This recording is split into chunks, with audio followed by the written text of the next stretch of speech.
Hello, I'm live. Welcome.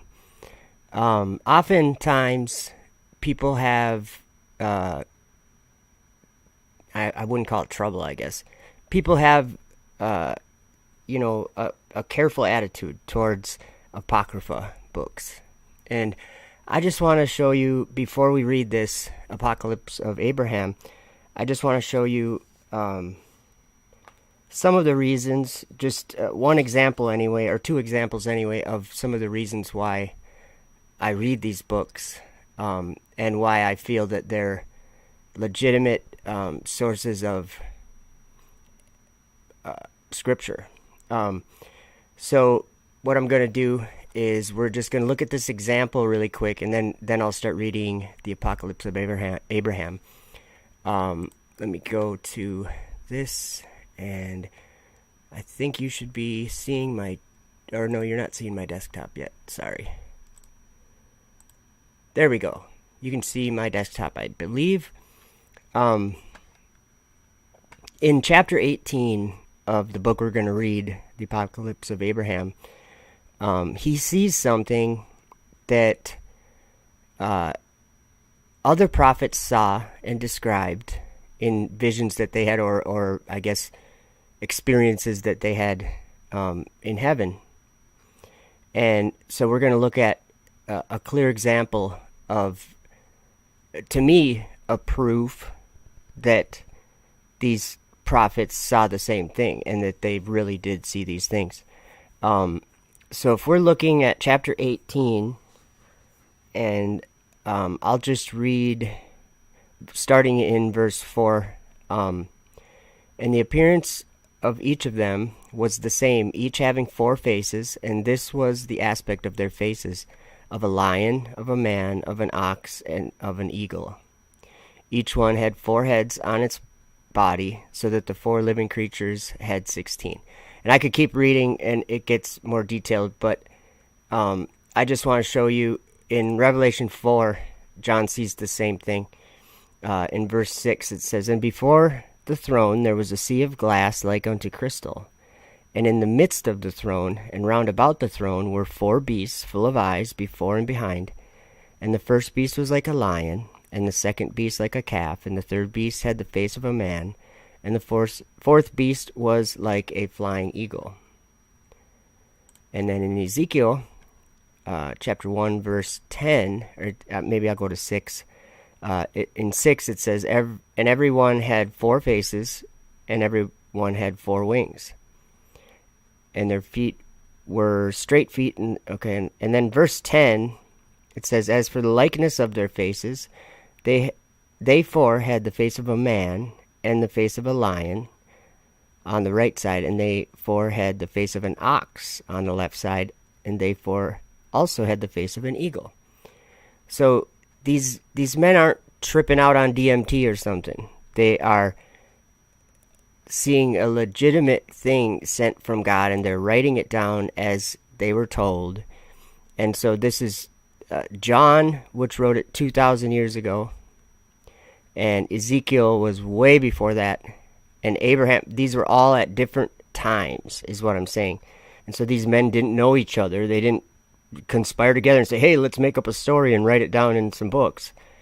So that, I just wanted to add some veracity to this book, because that's actually, I was reading it this morning, and I came across that, and I said, you know what, I think I was just kind of inspired to read it on my channel. So let's go to chapter 1, and I'm just going to start reading, and we'll see how far we get. I want to read the whole thing, because there's so much awesome information in this book. So if you want to read along, it'll be on the screen there. You can see my cursor or my mouse or whatever. A lot of times I kind of keep that in the area where I'm reading, but sometimes I probably don't. But so let's look at the Apocalypse of Abraham, chapter 1. "On the day I was guarding the gods of my father Terah and the gods of my brother Nahor, while I was testing to find out which God is in truth the strongest, I, then Abraham, at the time when my lot came, when I was completing the services of my father Terah's sacrifice to his gods of wood, of stone, of gold, of silver, of copper, and of iron, having entered their temple for the service, I found a god named Marumath,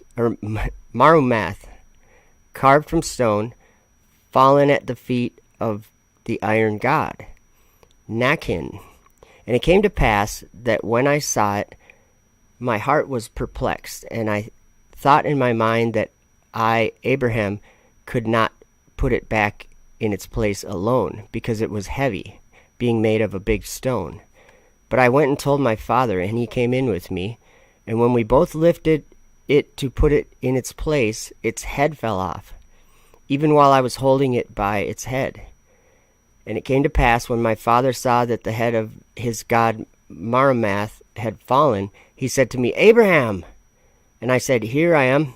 And he said to me, Bring me the axes and the chisels from the house. And I brought them to him from the house. And he cut another Marumath from another stone without a head, and he smashed the head that had fallen off Marumath and the rest of Marumath. He made 5 other gods, and he gave them to me and ordered me to sell them outside the town road. I saddled my father's ass and loaded them on it and went out on the highway to sell them. And behold, merchants from Vandana of Syria were coming with camels on their way to Egypt to buy cochineal from the Nile. I asked them a question, and they answered me. And walking along, I conversed with them. One of their camels screamed. The ass took fright and ran away and threw off the gods. 3 of them were crushed, and 2 remained intact. And it came to pass that when the Syrians saw that I had gods, they said to me, Why did you not tell us that you had gods? We would have bought them before the ass heard the camel's voice, and you have had no loss. Give us at least the gods that remain, and we will give you a suitable price. I considered it in my heart, and they paid both for the smashed gods and the gods which remained, for I had been grieving in my heart how I would bring payment to my father. I threw 3 broken gods into the water of the river Gur, which was in this place, and they sank into the depths of the river Gur and were no more. As I was still walking on the road, my heart was disturbed and my mind distracted. I said in my heart, What is the inequality of activity which my father is doing? Is it not he rather who is God for his gods? I don't know how that... Okay, sorry. Is it not he rather who is God for his gods, because they come into being from his sculpting, his planning, and his skill? They ought to honor my father, because they are his work. What is this food of my father in his works? Sorry, guys, I just have to say some of the wording in this is a little odd, so I might get kind of hung up as I'm reading. Okay, we're in verse 5 here. Behold, Marumath fell and could not stand up in his sanctuary, nor could I myself lift him until my father came and we raised him up. And even so, we were not able to do it, and his head fell off from him, and he put it on another stone of another god, which he had made without a head. And the other 5 gods, which got smashed in falling from the ass, who could not save themselves and injure the ass because it smashed them, nor did their shards come up out of the river. And I said to my heart, If it is so, how then can my father's god Marumath, which has the head of another stone, and which is made from another stone, save a man, or heart a man's prayer, or give him any gift? And thinking thus, I came to my father's house, and I watered the ass and gave him hay, and I took out the silver I had placed in the hand, and placed it in the hand of my father Terah. And when he saw it, he was glad, and he said, You are blessed, Abraham, by the God of my gods, since you have brought me the price for the gods, so that my labor was not in vain. And answering, I said to him, Listen, Father Terah, the gods are blessing in you because you are a God for them, because you made them. For their blessing is their perdition, and their power is vain. They did not help themselves. They did not help themselves. How then can they help you or bless me?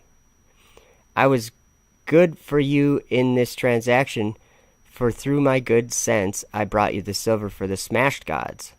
And when he had heard my speech, he became fiercely angry with me, because I had spoken harsh words against his gods.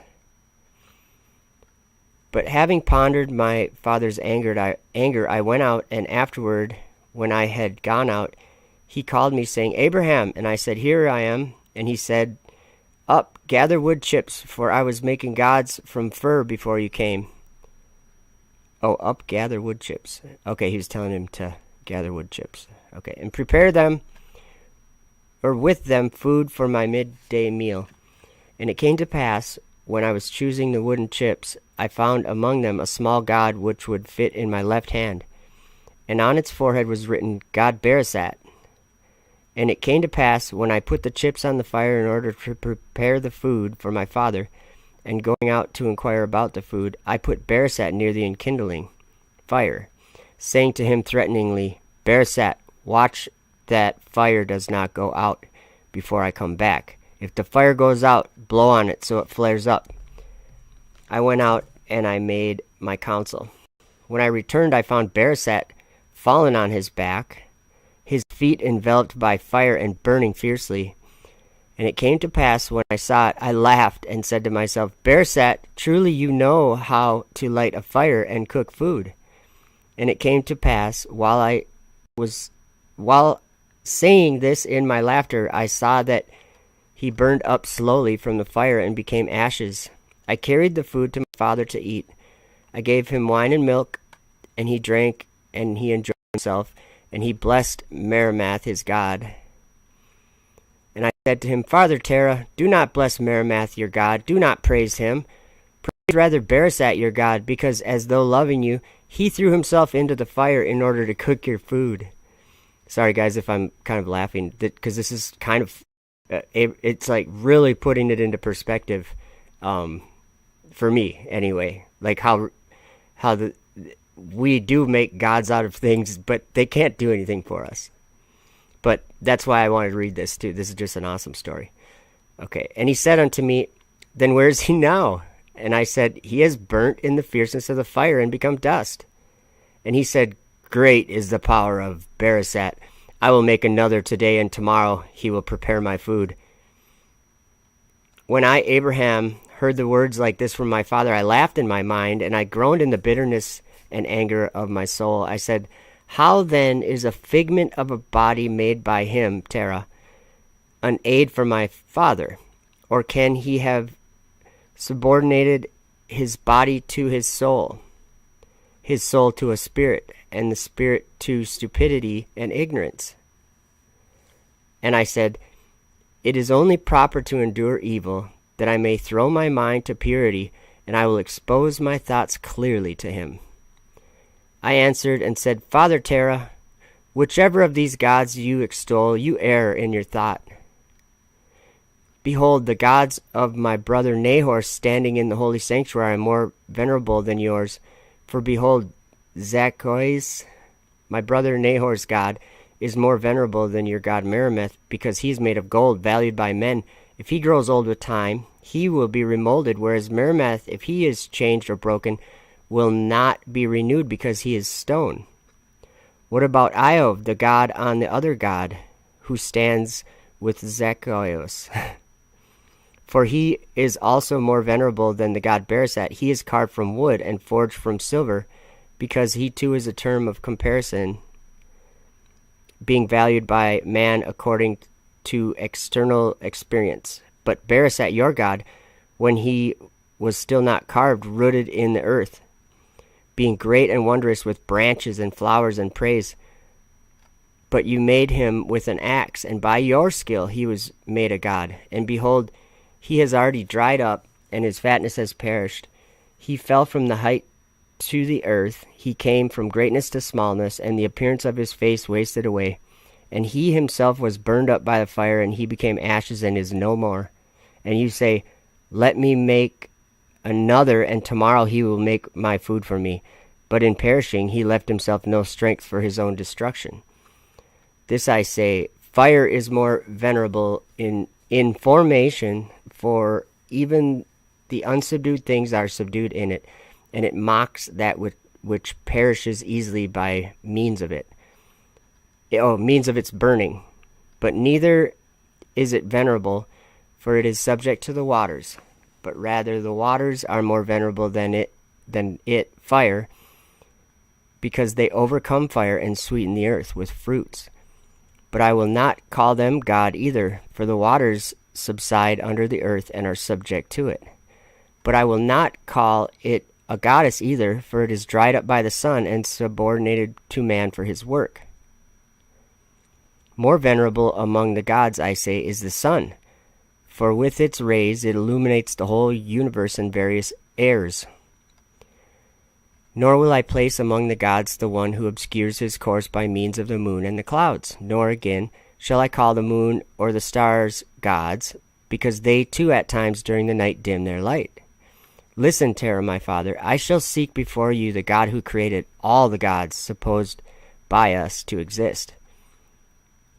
For who is it, or which one is it who made the heavens crimson and the sun golden, who has given light to the moon and the stars with it, who has dried the earth in the midst of many waters, who has set yourself among the things, and who has sought me out in the perplexity of my thoughts? I, only God, will reveal himself by himself to us.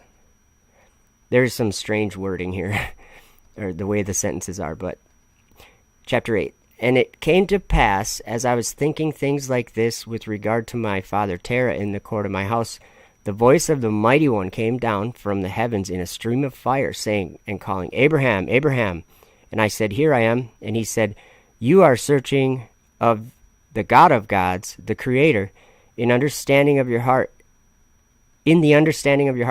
I am he. Go out from Terah your father, and go out of the house, that you too may not be slain in the sins of your father's house. And it came to pass, as I went out, I was not yet outside the entrance of the court, that the sound of great thunder came and burned him and his house and everything in his house down to the ground 40 cubits. Then a voice came speaking to me twice, Abraham, Abraham. And I said, Here I am. And he said, Behold, it is I, fear not, for I am before the world and mighty, the God who created previously, before the light of the age. I am the protector for you, and I am your helper. Go, get me a 3-year-old heifer, a 3-year-old she-goat, a 3-year-old ram, a turtle dove, and a pigeon, and make me a pure sacrifice.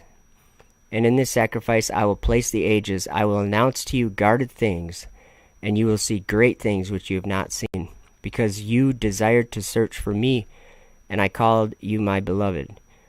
But for 40 days abstain from every kind of food cooked by fire, and from drinking of wine, and from anointing yourself with oil. And then you shall set out for me the sacrifice which I have commanded you, in the place which I will show you on a high mountain. And there I will show you the things which were made by the ages and by my word, and affirmed, created, and renewed. And I will announce to you in them what will come upon those who have done evil and just things in the race of man. Chapter 10. And it came to pass, when I heard the voice pronouncing such words to me, that I looked this way and that, and behold, there was no breath of man, and my spirit was amazed, and my soul fled from me, and I became like a stone and fell face down upon the earth, for there was no longer strength in me to stand on the earth. And while I was still face down on the ground, I heard a voice speaking, Go, Isle. I don't know how to pronounce this name, but it's in here many times, so I'm just going to say Isle. Of the same name, through the meditation of my ineffable name. Consecrate this man for me and strengthen him against his trembling. The angel he sent to me in the likeness of a man came, and he took me by my right hand and stood me on my feet. And he said to me, "Stand up, Abraham, friend of God who has loved you. Let human trembling not enfold you. For lo," sorry guys, got a little lost my place there. "For lo, I am sent to you to strengthen you and bless you in the name of God, creator of heavenly and earthly things, who has loved you. Be bold and hasten to him. I am Ioel, and I was called so by him who causes those with me on the seventh expanse on the firmament to shake a power through the medium of his ineffable name in me. I am the one who has been charged according to his commandment to restrain the threats of the living creatures of the cherubim against one another. And I teach those who carry the song through the medium of man's night of the seventh hour. I am appointed to hold the Leviathans, because through me is subjugated the attack and menace of every reptile. I am ordered to loosen Hades and to destroy those who wondered at the dead. I am the one who ordered your father's house to be burned with him, for he honored the dead. I am sent to you now to bless you in the land which he whom you have called the Eternal One has prepared for you. For your sake I have indicated the way of the land. Stand up, Abraham, go boldly, be very joyful and rejoice, and I also rejoice with you, for a venerable honor has been prepared for you by the Eternal One. Go, complete the sacrifice of the command. Behold, I am assigned to be with you and with the generation which is predestined to be born from you." That's interesting, guys. "And with me, Michael blesses you forever. Be bold, go." Chapter 11. And I stood up and saw him who had taken my right hand and set me on my feet. The appearance of his body was like sapphire, and the aspect of his face was like chrysolite, and the hair of his head like snow, and a kitteris was on his head. All right, we're going to do this a few times during this reading, guys. I don't know what a kitteris is. It's just a hat, I guess, or something. Let's go to images. Well, maybe that's not going to help. I don't know. Definition and meaning. We're just going to look at this quick. I got to understand what we're reading, you know. A tiara worn by Persian kings, commonly adorned with gold and jewelry. Okay. Cool. And a kitteris was on his head, its look that of a rainbow, and the clothing of his garments was purple. And see, like, this is some of the verifications I get, you guys. I'm not trying to, like, get in the way of reading here, but this is another example of, this is written in the scriptures. Part of this is written in the scriptures. Just think of, I think it's Revelation 10. Why don't we go there and look? He sees this very similar looking angel. I saw another one, mighty angel come down from heaven, clothed with a cloud, and a rainbow was upon his head, and his face was as it were the sun. Okay, so I think it's just interesting. A kitteris on his head, its look that of a rainbow, and the clothing of his garments was purple, and a golden staff was in his right hand. And he said to me, Abraham. And I said, Here is your servant. And he said, Let my appearance not frighten you, nor my speech trouble your soul. Come with me, and I will go with you visible until the sacrifice, but after the sacrifice, invisible forever. Be bold and go. And I just want to point out, too, that him and the angel Ioel have told Abraham to be bold like 5 times already. So to me, that it just says something. Be bold. Chapter 12. And we went out, the two of us alone together, 40 days and nights, and I ate no bread and drank no water, because my food was to see the angel who was with me, and his discourse with me was my drink. We came to God's mountain, glorious Horeb, and I said to the angel, Singer of the Eternal One, Behold, I have no sacrifice with me, nor do I know a place for an altar on the mountain, so how shall I make the sacrifice? And he said, Look behind you. And I looked behind me, and behold, all this prescribed sacrifices were following us: the calf, the she-goat, the ram, the turtle dove, and the pigeon. And the angel said to me, Abraham. And I said, Here I am. And he said to me, Slaughter all these and divide the animals exactly into halves, but do not cut the birds apart, and give them to the men whom I will show you standing beside you, for they are the altar on the mountain, to offer sacrifice to the Eternal One. The turtle dove and the pigeon you will give to me, for I will ascend on the wings of the birds to show you what is in the heavens, on the earth, and in the sea, in the abyss, and in the lower depths, in the Garden of Eden, and in its rivers, in the fullness of the universe. You will see its circles in all. Okay, I'm interrupting again. One thing that I've been reading in all these Apocrypha books that I don't know why people don't notice this, because there's a lot of people that do read these books and know these books, but they don't seem to notice this one detail that I've seen in all these books. And it has something to do with the abyss. And in this book, we will read really soon here, once again, that Azazel and his angels are in the firmament. That is where Sheol is. And that, I know it sounds strange because hell's in the heart of the earth, right? But we have to realize the times we're in. And in the Ascension of Isaiah is one other place where when Jesus is descending down through the heavens to return to the earth to gather his elect, when he's doing that, first of all, he has an army with him, and there are spirits in Sheol that get excited because he's returning, and they want to deceive the world. They don't want the world to believe in him. So what do?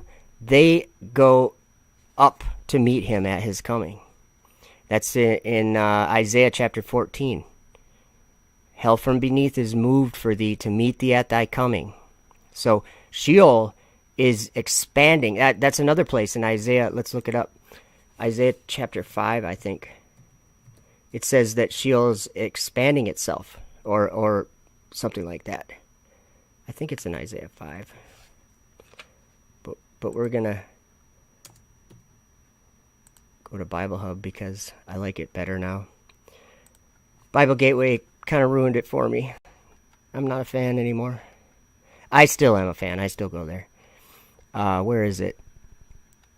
I don't remember which verse it is. It says hell has enlarged herself or something like that.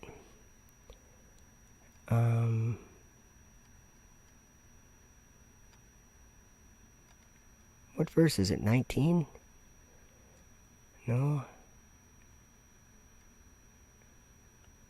I probably passed it up already. Oh, 14. Therefore hell hath enlarged herself and opened her mouth without measure. And their glory and their multitude and their pomp, and he that rejoiceth shall descend into it. Okay. Back to the Apocalypse of Abraham. Chapter 13. And I did everything according to the angel's command, and I gave the angels who had come to us the divided parts of the animals, and the angel Iol took the 2 birds, and I waited for the evening gift, and an unclean bird flew down on the carcasses, and I drove it away. And the unclean bird spoke to me and said, What are you doing, Abraham, on the holy heights where no one eats or drinks, nor is there upon them food for men? But these all will be consumed by fire, and they will burn you up. Leave the man who is with you and flee, for if you ascend to the height, they will destroy you.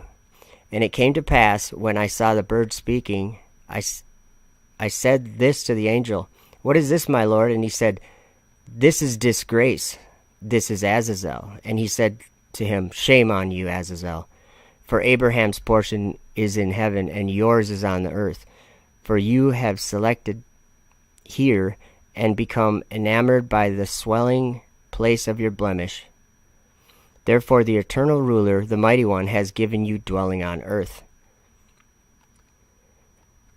Through you the all evil spirit is a liar, and through you are wrath and trials on the generations of men who live impiously. For the eternal mighty one did not allow the bodies of the righteous to be in your hand. So through them the righteous life is affirmed, and the destruction of ungodliness. Hear, counselor, be shamed by me.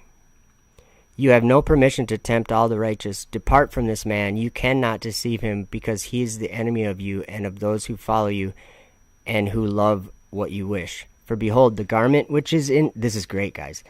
For behold, the garment which is in heaven was formerly yours, has been set aside for him, and the corruption which was on him has gone over to you. I like that. Puts a smile on my face. And the angel said to me, Abraham, and I said, Here I am, your servant.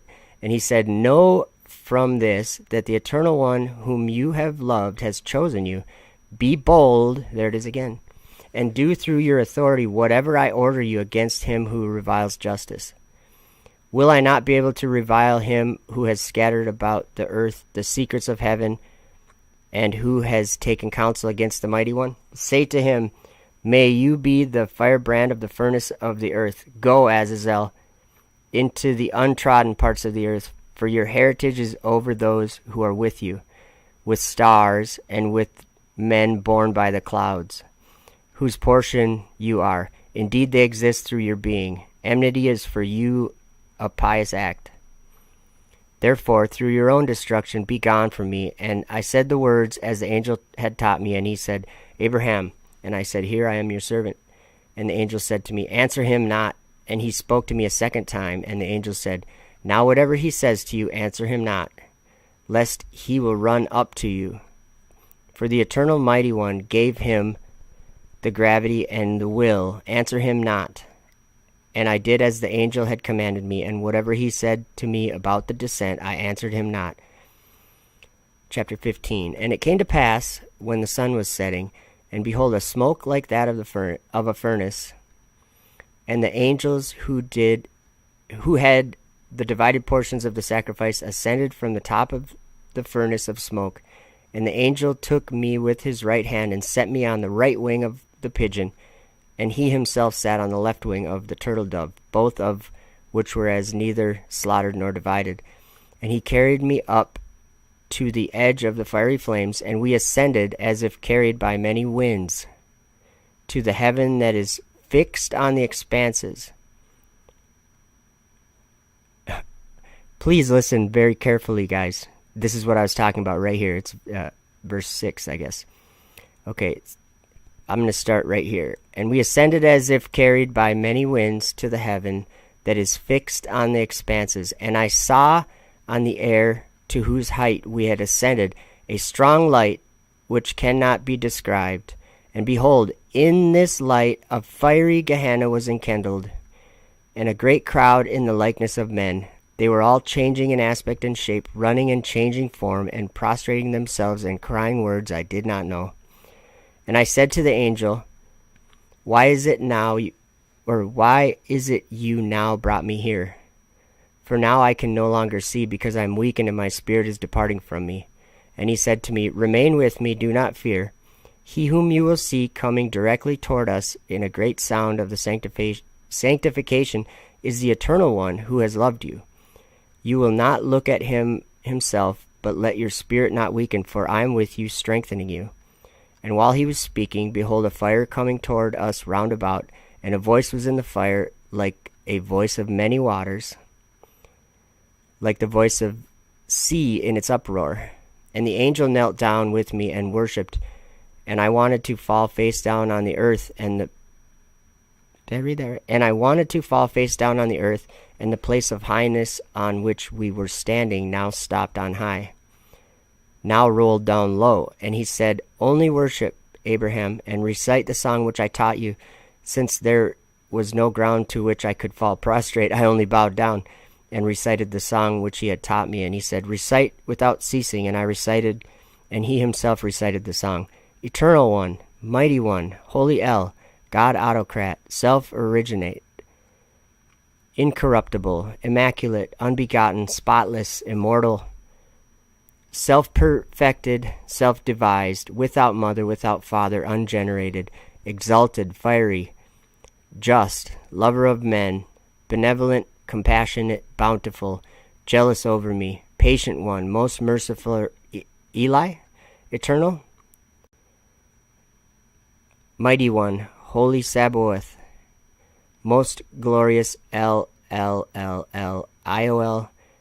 You are he my soul has loved, my protector, eternal, fiery, shining, light-giving, thunder-voiced, lightning-visioned, many-eyed, receiving the petitions of those who honor you, and turning away from the petitions of those who restrain you by the restraint of their provocations.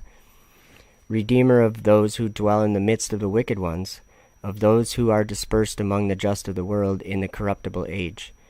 Showing forth the age of the just, you make the light shine before the morning light upon your creation from your face to spend the day on the earth. And in your heavenly dwelling place there's an inexhaustible light of an invincible dawning from the light of your face. Accept my prayer and delight in it, and accept also the sacrifice which you yourself made. That's awesome. To yourself through me as I searched for you. Receive me favorably. Teach me, show me, and make known to your servant what you have promised me. Chapter 18. And as I was still reciting the song, the mouth of the fire which was on the firmament was rising up on high. And I heard a voice like the roaring of the sea, and it did not cease from the plenitude of fire. And as the fire rose up, soaring to the highest point, I saw under the fire a throne of fire, and the many-eyed ones round about, reciting the song under the throne, 4 fiery living creatures singing. You guys want to know what they were singing? I think we can go right here to Revelation and see what they were singing. They were singing this. They were saying, Holy, holy, holy, Lord God Almighty, which was and is to come. And then they were also saying, Thou art worthy, O Lord, to receive glory and honor and power, for thou hast created all things, and for thy pleasure they are and were created. So just when I see something similar that I get reminded of, I'm going to be going and probably looking some of them up, just because I think it adds veracity to books like this, because a lot of people really doubt them. And to me, it's essential information for a Christian to hear these books and learn from them, because I don't think there's many other reasons why an angel would come and reveal secrets to Abraham and tell him to write them down unless we were supposed to know about them. So, all right, back to, was it chapter 18? Excuse me. Okay, reciting the song, under the throne, 4 fiery living creatures singing. And the appearance of each of them was the same, each having 4 faces, and this was the aspect of their faces: of a lion, of a man, of an ox, and of an eagle. Each one had 4 heads on its body, so that the 4 living creatures had 16 faces, and each one had 6 wings, 2 on the shoulders, 2 halfway down, and 2 at the loins. With the wings which were on the shoulders they covered their faces. With the wings at their loins they clothed their feet, and they would stretch the 2 middle wings out and fly erect. And when they finished singing, they would look at one another and threaten one another. This is something that's interesting to me. Earlier we read that Iol said he was... we better go find that. Hopefully you can find it. I just noticed this, so I wanted to make sure you guys notice this. Iol was called to... he said something about making sure that these angels didn't threaten each other or something like that. Where is that?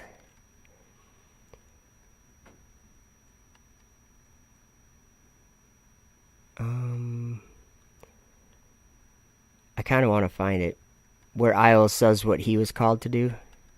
Where was that?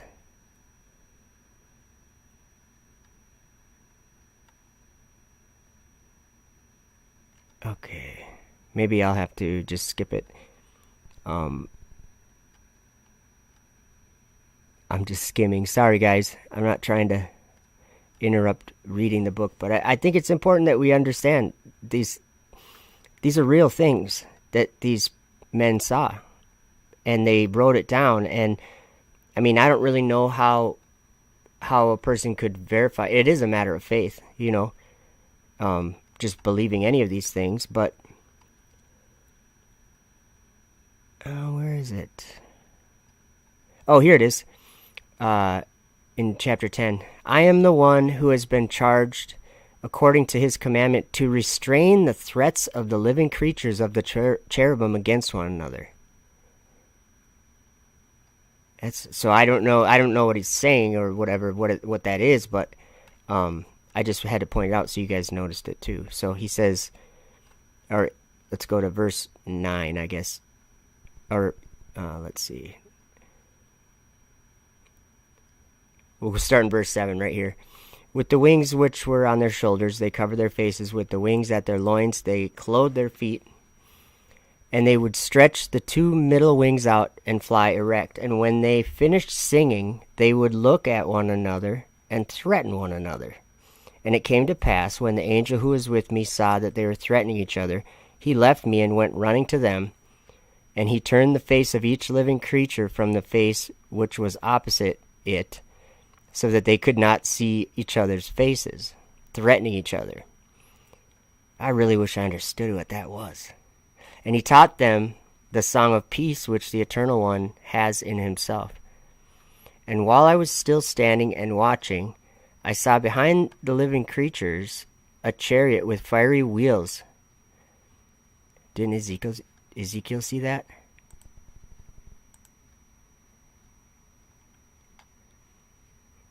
Fiery wheels.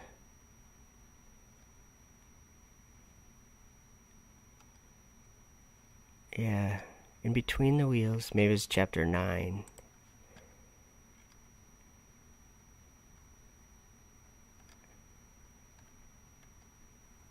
Well, I'm not gonna. Maybe 8. No, it's not 8. It's not this. I don't think. But yeah, the temple of God is up in the sky. Like literally up in the sky. And look at, right here, this stood out to me right there. That I should go far off from my sanctuary. People think he's left his throne, you guys, but he's not, hasn't. He's always there. Okay, here we go. Back here again.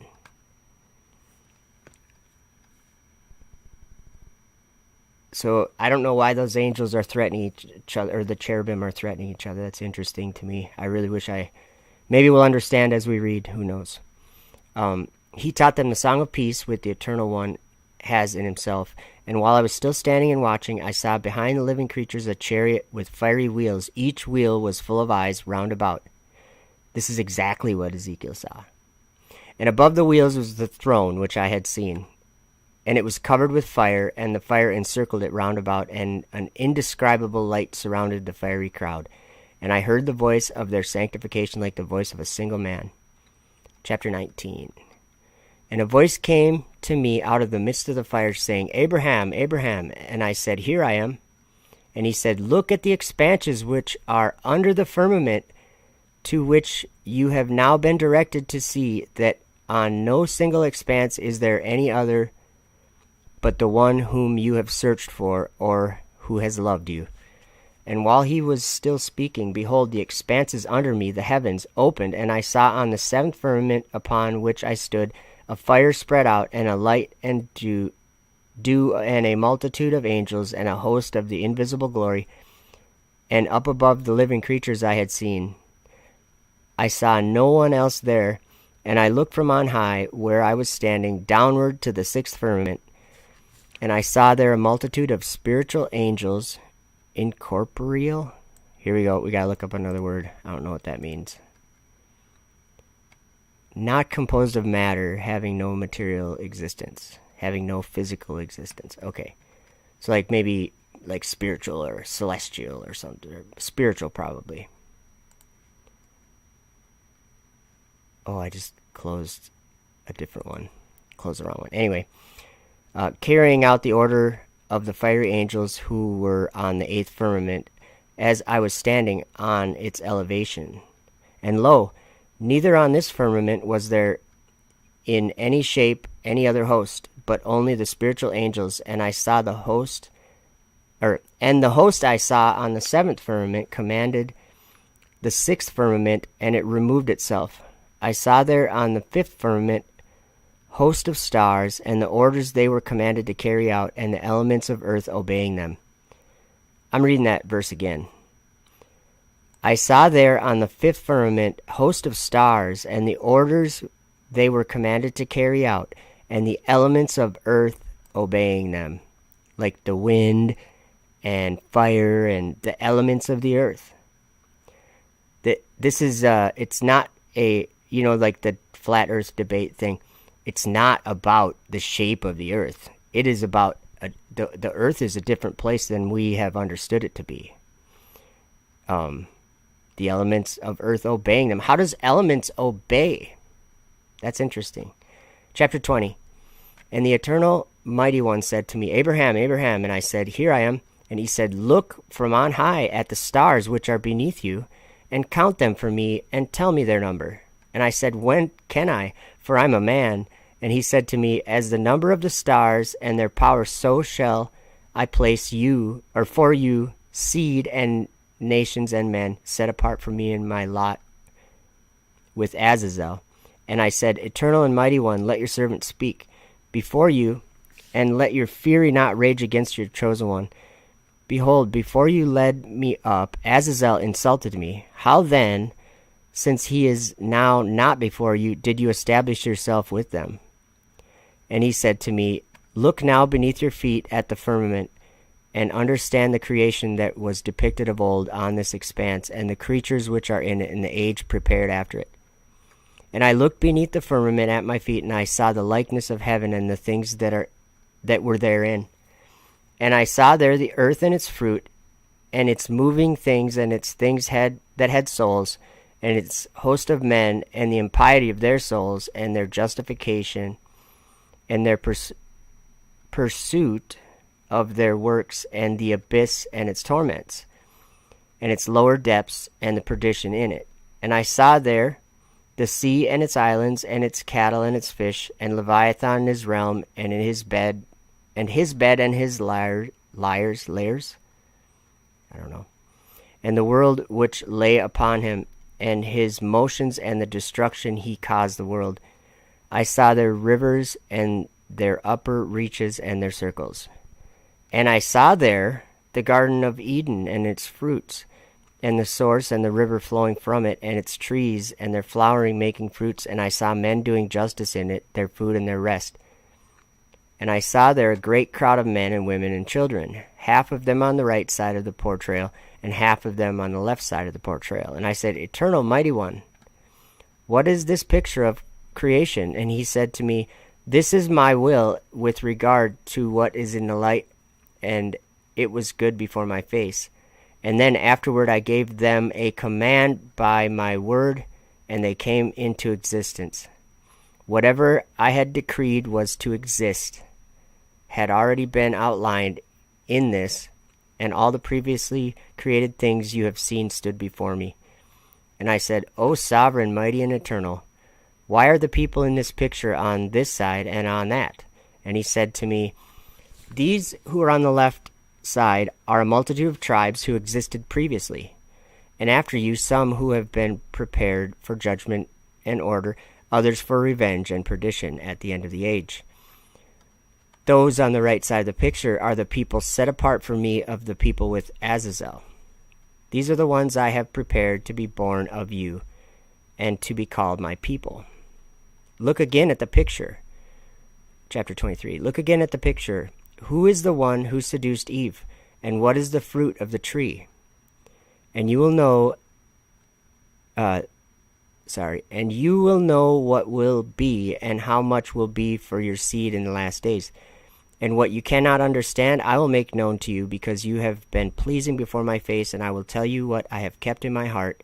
And I looked at the picture, and my eyes ran to the side of the Garden of Eden, and I saw there a man very great in height and terrible in breadth, incomparable in aspect, and twined with a woman who was also equal to the man in aspect and size. And they were standing under a tree of Eden, and the fruit of the tree was like the appearance of a bunch of grapes of the vine, and behind the tree was standing something like a dragon in form, but having hands and feet like a man's, on his back 6 wings, on the right side 6 on the left. And he was holding the grapes of the tree and feeding them to the 2 I saw entwined with each other. And I said, who are these 2 entwined with each other, or who is this between them, and what is the fruit which they are eating? Mighty One, eternal. Okay, we're going to come back to that. I just want to look. I want to do a quick. I had just had a thought. It says in verse 8, on his back 6 wings on the right and 6 on the left. This dragon, right? Something like a dragon in form, having hands like and feet like a man's. Sorry guys, I'm jumbling up my words here. But let's go to 2nd Ezra chapter 11. Because Ezra sees a vision, and I think he saw the exact same thing. With the wings, 6 on the right, 6 on the left, because look at, I saw an eagle. Okay, so it's an eagle, but it's not a dragon. But I think it,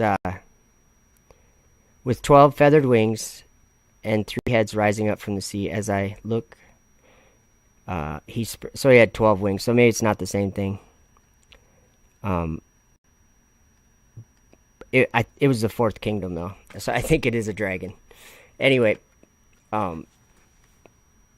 back to the apocalypse with Abraham. Okay, and he said, this is the world of men, this is Adam, and this is their thought on earth, this is Eve, and he who is between them is impiety of their behavior unto perdition, Azazel himself. And I said, Eternal Mighty One, why then did you adjudge him such dominion that through his works he could ruin humankind on earth? And he said to me, Hear, Abraham, those who desire evil and all whom I have hated as they commit them, over them did I give him dominion, and he was to be beloved of them. And I answered and said, Eternal Mighty One, why did it please you to bring it about that evil should be desired in the heart of man, because you are angered at what was chosen by you, him who does useless things in your light? And he said to me thus, close to the nations, for your sake and for the sake of those set apart after you, the people of your tribe, as you will see in the picture, what is burdened on them, and I will explain to you what will be, and everything that will be in the last days. Everything that will be in the last days. This is one of the reasons why these books are important, guys. Because we live in a time that I call the last days. Okay, look now at everything in the picture. And I looked and saw there creatures who had come into being before me. Or creatures that had come into being before me. And I saw, as it were, Adam and Eve, who was with them, and with them the crafty adversary, and Cain, who had been led by the adversary to break the law. And I saw the murdered Abel, and the perdition brought on him and given through the lawless one.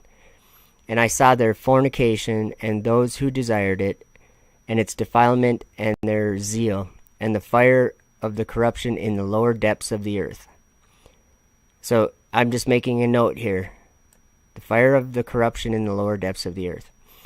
And I saw there theft and those who hasten after it, and the system of their retribution, the judgment of the great court. I saw their naked men, forehead to forehead, and their shame and the harm they wrought against their friends, and the retribution. And I saw their desire, and in their hand was the head of every kind of lawlessness, and her torment and her dispersal destined to destruction. Chapter 25. I saw there the likeness... Oh, this is interesting, guys. I saw there the likeness of the idol of jealousy. We're going to do something else here. What is that in Ezekiel 8? I think. I probably could have just gone to the other Ezekiel. I already had it open. The image of jealousy. Yeah, look at this. Let's just read this.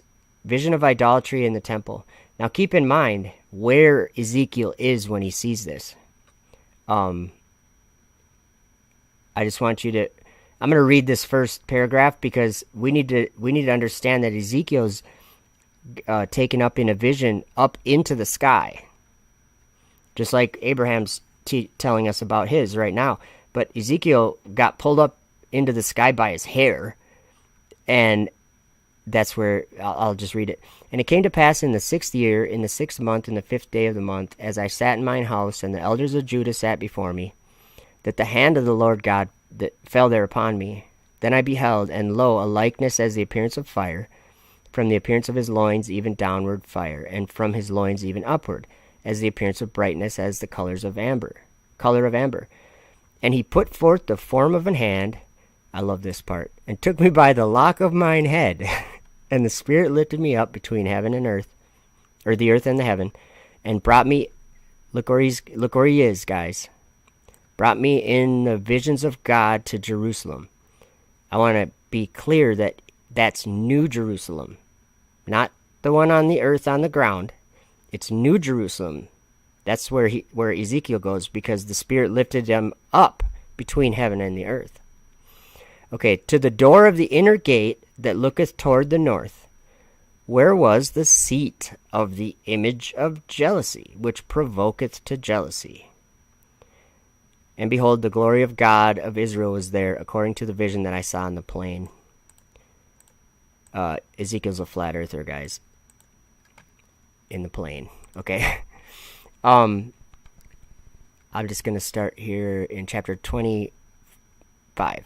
I saw there the likeness of the idol of jealousy, like a carpenter's figure, such as my father used to make, and its body was of glittering copper, and before it a man, and he was worshipping it.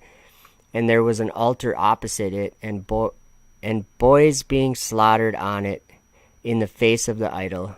And I said to him, what is this idol, or what is the altar, or who are those being sacrificed, or who is the sacrificer, or what is the handsome temple which I see, the art and beauty of your glory that lies beneath your throne? And he said, hear, Abraham, this temple which you have seen, the altar and the works of art, this is my idea of the priesthood of the name of my glory, where every petition of man will enter and dwell, the assent of kings and prophets, and whatever sacrifice I decree to be made for me among my coming people, even your tribe. And the body you saw is my anger. So let's just make sure we understand this. It says, because there was boys being, did it say boys? Maybe that was supposed to say body. Where was that? And it's body. Yeah. So this is I could be wrong, but I think this is a typo here. I think that's supposed to say bodies, maybe. I don't know. A man, and he worshipped it, or was worshiping it, and there was an altar opposite it, and bodies being slaughtered, or boys being slaughtered on it in the face of that. I think that's supposed to say bodies, but even your tribe. And the body which you saw is my anger, because the people who will come to me out of you will make me angry. And the man you saw slaughtering is he who angers me, and the sacrifice is a killing of those who are for me, a testimony of the judgment of the completion at the beginning of creation. Chapter 26. And I said, Eternal Mighty One, why did you establish it to be so, to call on the testimonies of this one? And he said to me, hear, Abraham, and understand what I will explain to you, and answer whatever I ask you. Why did your father Terah not obey your voice and abandon the demonic worship of idols until he perished, and all his house with him? And I said, Eternal Mighty One, surely because it did not please him to obey me, nor did I follow his works. And he said to me, hear, Abraham, as the counsel of your father is in him, as your counsel is in you, so also the counsel of my will is ready. In the days to come, You will not know them in advance, nor the future men you will see with your own eyes, that they are of your seed. Look at the picture. Chapter 27. And I looked and I saw, and behold, the picture swayed, and from its left side a crowd of heathens ran out, and they captured the men, women, and children who were on its right side. And some they slaughtered, and others they kept with them. Behold, I saw them running to them by the way of 4 ascents, and they burned the temple with fire, and they plundered the holy things that were in it. And I said, Eternal One, the people you received from me are being robbed by the hordes of the heathen. They are killing some and holding others as aliens, and they burn the temple with fire, and they are stealing and destroying the beautiful things which are in it. Eternal Mighty One, if this is so, now why have you afflicted my heart, and why will it be so? And he said to me, Listen, Abraham, all that you have seen will happen on account of your seed, who will continually provoke me, because of the body which you saw, and the murder in what was depicted in the temple of jealousy. And everything you saw will be so. And I said, Eternal Mighty One, let the evil works done in iniquity now pass by, but make commandments in them more than his just works. For you can do this. And he said to me, Again the time of justice will come upon them, at first through the holiness of kings, and I will judge with justice those whom I created earlier, to rule from them in them. And from these same ones will come men who will have regard for them, as I announced to you and you saw. Chapter 28. And I answered and said, Mighty Eternal One, you who are sanctified by your power, be merciful in my petition.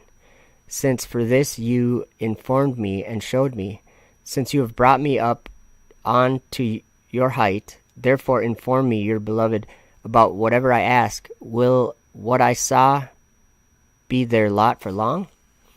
And he showed me a multitude of his people, and he said to me, For this reason it is through the 4 ascents you say that my anger will be because of them. And in them will be retribution of their works, and in the 4th ascent is 100 years. And 1 hour of the age will also be 100 years in evil among the heathen, and an hour in their mercy, even with reproaches as among the heathen. Chapter 29.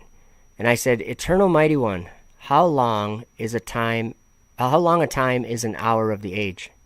And he said, I decreed to keep 12 periods of the impious age among the heathens and among your seed.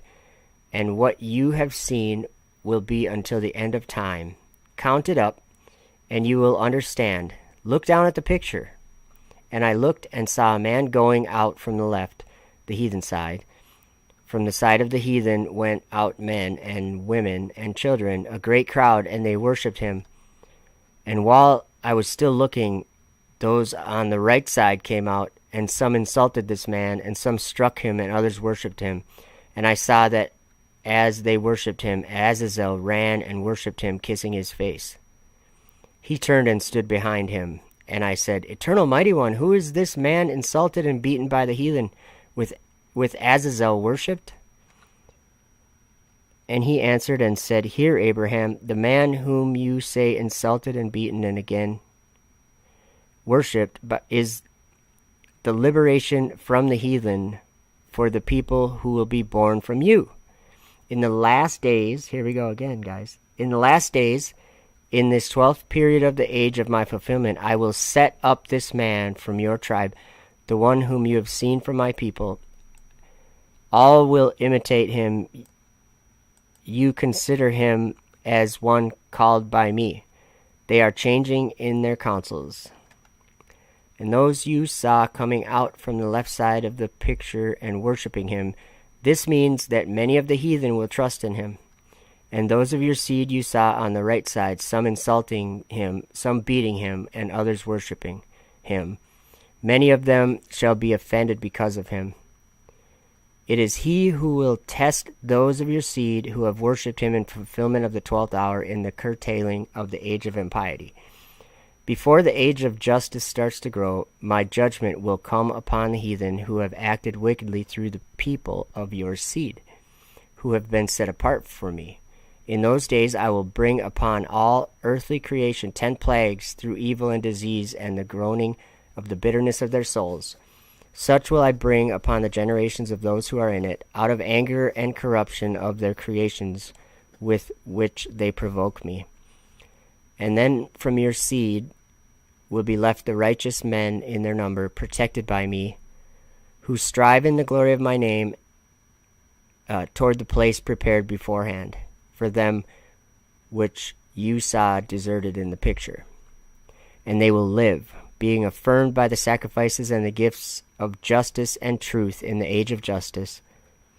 And they will rejoice forever in me, and they will destroy those who have destroyed them. I'm not going to stop again. They will rebuke those who have rebuked them through their mockery, and they will spit in their faces, those rebuked by me, when they are to see me rejoicing with all my people, for those who rejoice and receive and truly return to me. See, Abraham, what you have seen, hear what you have heard, know what you have known, go to your inheritance, and behold, I am with you forever. Chapter 30. And while he was still speaking, I found myself on the earth, and I said, Eternal Mighty One, I am no longer in the glory in which I was above, and all that my soul desired to understand in my heart, I do not understand. And he said to me, I will explain to you the things you desired in your heart, for you have sought to know the 10 plagues which I prepared against the heathen, and I prepared them beforehand in the passing of the 12 hours on earth. Hear what I tell you, it will be thus. The first, sorrow from much need. The second, fiery. This was the word I had to look up that I closed the tab earlier. This is like a conflagration. It says an extensive fire which destroys a great deal of land or property. So it says the first, sorrow for much need. The second, fiery conflagrations for the cities. The third, destruction by pestilence among the cattle. The fourth, famine of the world of their generation. The fifth, among the rulers, destruction by earthquake and the sword. The sixth, increase of hail and snow. You guys want to know what I hear when I see this? The increase of satellites and snow. Just saying. Great plague of hail coming. And they're just launching more every week. The seventh, wild beast will be their grave. The eighth, the pestilence and hunger will change their destruction. The ninth, execution by the sword and flight in distress. The 10th, thunder, voices, and destroying earthquakes. Chapter 31. And then I will sound the trumpet out of the air, and I will send my chosen one, and having in him one measure of all my power, and he will summon my people, humiliated by the heathen, and I will burn with fire those who mocked them and ruled over them in this age, and I will deliver those who have covered me with mockery over to the scorn of the coming age, because I have prepared them to be... Okay, you guys, listen to this. Think of the space station, okay? Whether it's real or fake, whatever you think about that, it's not what I'm talking about, but just think of what it is, okay? The space station, the International Space Station. I'll just read this verse 3 here again. Mockery over to the scorn of the coming age, because I have prepared them to be food for the fire of Hades. For the fire of Hades. And to be ceaseless soaring in the air of the underworld regions of the uttermost depths. Remember in Genesis 1 verse 2, there was darkness upon the face of the deep. That's the depths he's talking about right here.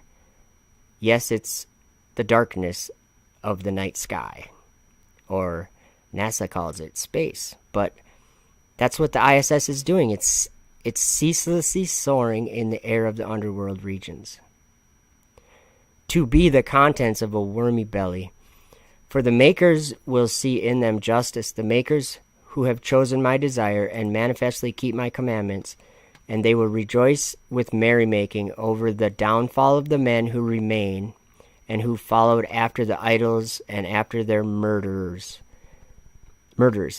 For they shall putrefy in the belly of the crafty worm Azazel, and be burned by the fire of Azazel's tongue. For I waited so they might come to me, and they did not deign to. And they glorified an alien god. Mars, guys, think about it. Like NASA, it's trending on YouTube right now. Perseverance, Mars rover landed yesterday on Mars. That's what this is talking about, this type of thing. For they glorified an alien god, and they joined one to whom they had not been allotted, and they abandoned the Lord who gave them strength. Oh, we're at the end. Chapter 32. Therefore hear, Abraham, and see, behold, your seventh generation shall go with you, and they will go out into an alien land, and they will enslave them and oppress them. Look at this. They will go out into an alien land. That to me, that just sounds like going into space. Okay. And will enslave them and oppress them as for 1 hour of the impious age. But of the nation whom they shall serve, I am the judge. And the Lord said this too. Have you heard, Abraham, what I told you? What your tribe will encounter in the last days?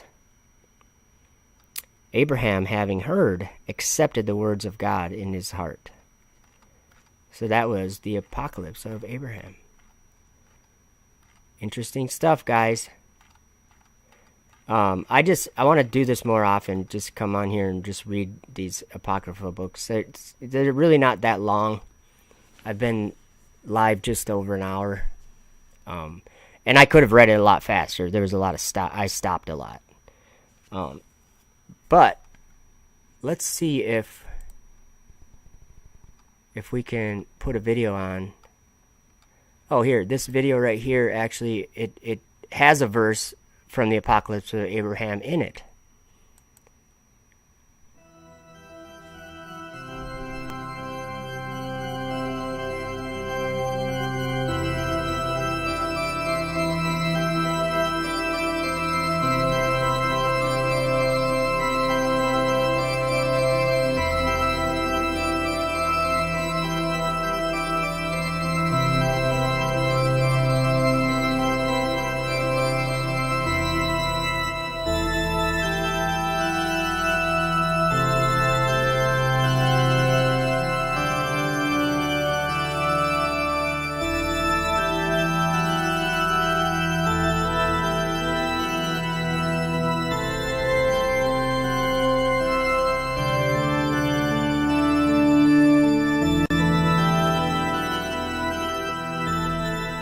So yeah, guys,